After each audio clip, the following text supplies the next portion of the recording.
Let's begin in the U.S., where it is Election Day. The earliest polls open since 5 a.m. Eastern Standard Time, and that's 10 o'clock GMT. These midterm elections will determine who controls the House of Representatives and the Senate. Currently, both chambers of Congress are controlled by President Joe Biden's Democrats. Analysts predict the Republicans will take the House, but the battle to control the Senate is on a knife edge and too close to call. Now, in its all-deciding midterm, Americans are also electing 36 states' governors. Former President Donald Trump used his final rally to suggest he would make an announcement next week that he's running for president again in 2024. Here's a recap of closing arguments by Republicans and Democrats on the eve of Election Day. United States President Joe Biden and First Lady Jill attended a rally at Bowie State University in Maryland on Monday evening with gubernatorial candidate Wes Moore, Senator Chris Van Hollen, and other Democratic candidates. In a stark closing argument ahead of the U.S. midterm elections, President Joe Biden warned that a Republican victory could weaken the country's democratic institutions and undo much of the accomplishments of his presidency. The hypocrisy is unbelievable. Mega Republicans who took hundreds of thousands of dollars, even millions of dollars in pandemic relief loans, had their loans forgiven, are trying to block this relief. Marjorie Taylor Greene, that great American. During the rally, President Biden spoke about several Republicans who were trying to block student debt relief who had received relief themselves, one of which was Republican Marjorie Taylor Greene. She and her husband received $183,000 in debt relief, cash to pay for their business. And then there's another.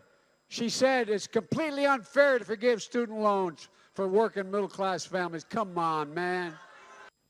Speaking at a rally just before Election Day, Vice President Kamala Harris addressed an audience of mostly young, college-aged voters at UCLA. From the people of America.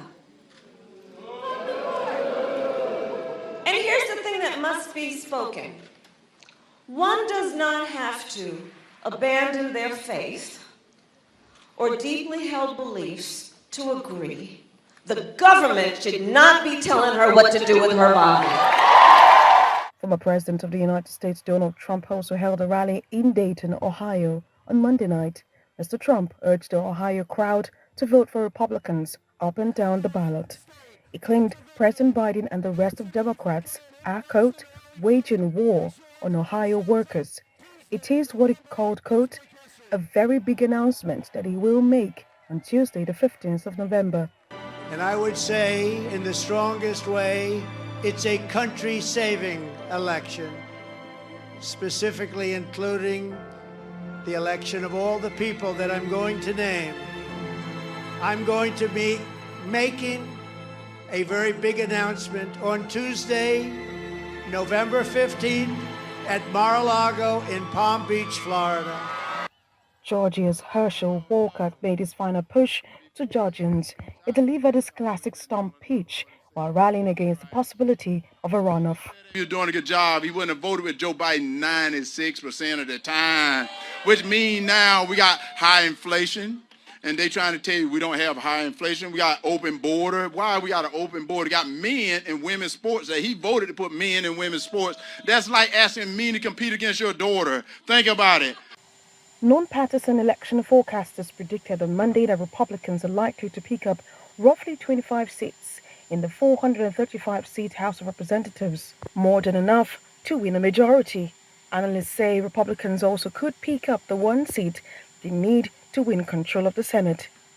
Losing either chamber would make the next 2 years very difficult for President Biden, as Republicans would attempt to block legislation. Republicans have blamed Biden's administration for rising prices and crimes, two top concerns for voters.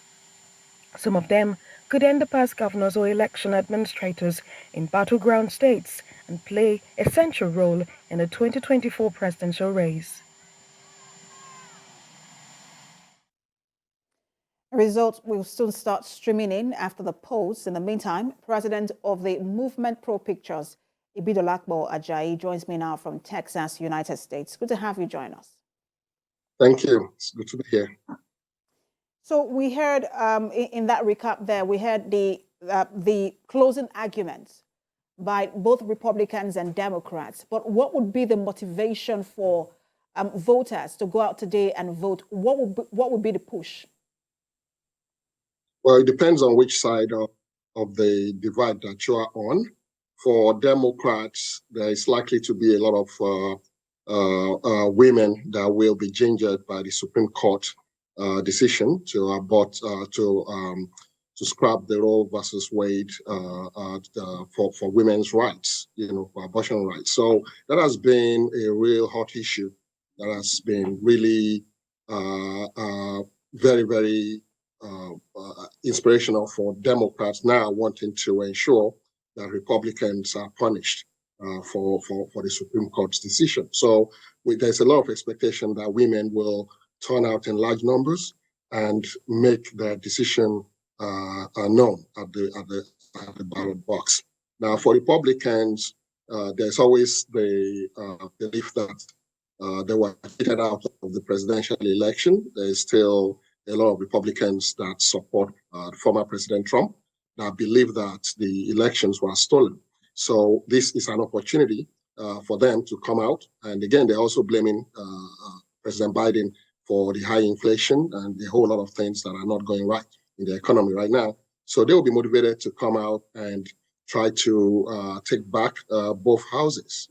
And right now, the likelihood is that the Republicans might take over the Congress, the House of Representatives, but the Senate races are likely to be very close, and those are the ones that will really determine how President Biden is able to govern for the next couple of years. And you've talked about Republicans and Democrats, and I just remember I think it was the 2018 Gallup poll that puts Republicans at 25% of the American population. The Democrats were put at about 31%, I think it was. I hope I'm right, but in the 30% rate, 30 to 32%. And then when you look at the number for the percent for the independents, it's about 40%. And so one wonders, how do you get independents to vote, and what issues really matter to them? For most independents, it's likely to be pocketbook issues. People worry about how much money they have to spend. Are they able to feed their families, the cost of gas, the cost of groceries, and a whole lot of things. And indeed, there's been a lot of issues around that. Inflation is real here in the United States, and independents tend to, look at which party would help to resolve some of these issues. And that's why they tend to sway the elections wherever they feel the right party that could make changes. So we expect that to be the case. Typically, midterm elections are not always favorable to the ruling party, and that's why there is a lot of expectation that the Democrats might suffer some defeats in the House of Representatives, especially, which will enable the Republicans to reclaim, the upper hand in that House. And that's why I want to ask you, because in 2020, the campaign strategy for Democrats was really that democracy is at stake, and how important that election, because again, President Trump was on the ballot in that year, and how important that election was for America. How critical is this midterm, not just for Democrats or Republicans, but for Americans?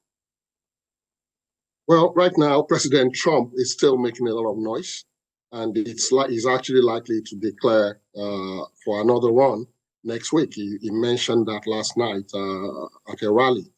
So at this present point in time, it becomes a case of, do people want the country to be the way it was under the Trump era, or do they want to keep him out? He has a lot of baggage that's hanging over his head. There's a lot of legal issues that are not resolved yet, but he's not deterred by any of that. He's really, really pushing forward to make another run.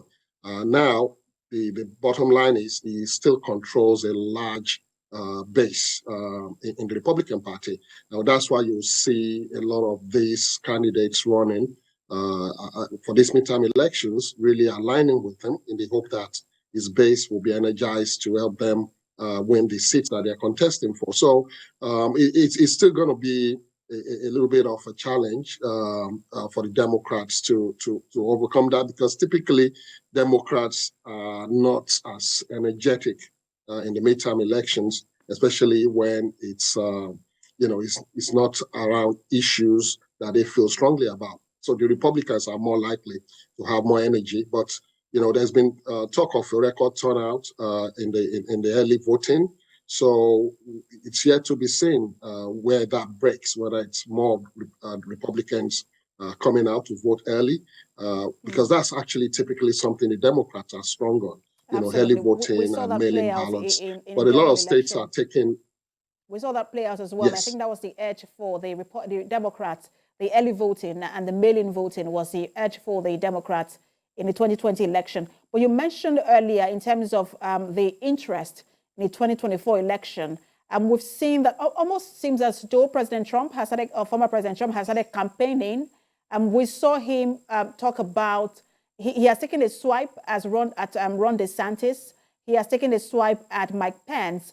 Would this election lead right up to the campaigns for 2024? It absolutely will. And that's exactly what he's planning. He wants to get out of everybody else, get ahead of everybody else. He has already identified his major challengers to be Ron DeSantis. He's given him a nickname already, and his former deputy, the former Vice President Pence. So he's trying to get ahead and seize the narrative, which he's very good at, because that was exactly how he did it when he won the presidency. He had over about 17 contestants that he ran against, and he took them all out one by one. He sees DeSantis as probably his biggest threat, because everybody sees DeSantis as a Trump version 2. He has a lot of the Trump ideas, but he's also been a pretty good governor in Florida. So that's why he's trying to take him out early. So for Trump, the race to 2024 has already started. His announcement next week will confirm that, and that's going to now force the hand of all his opponents in the party to stand up and come out and make their interest known. But I believe very strongly that we're already looking at 2024 from these midterms. President of the Movement Pro Pictures, Ibidola Akwajayi, thank you so much for talking to us. Thank you for having me.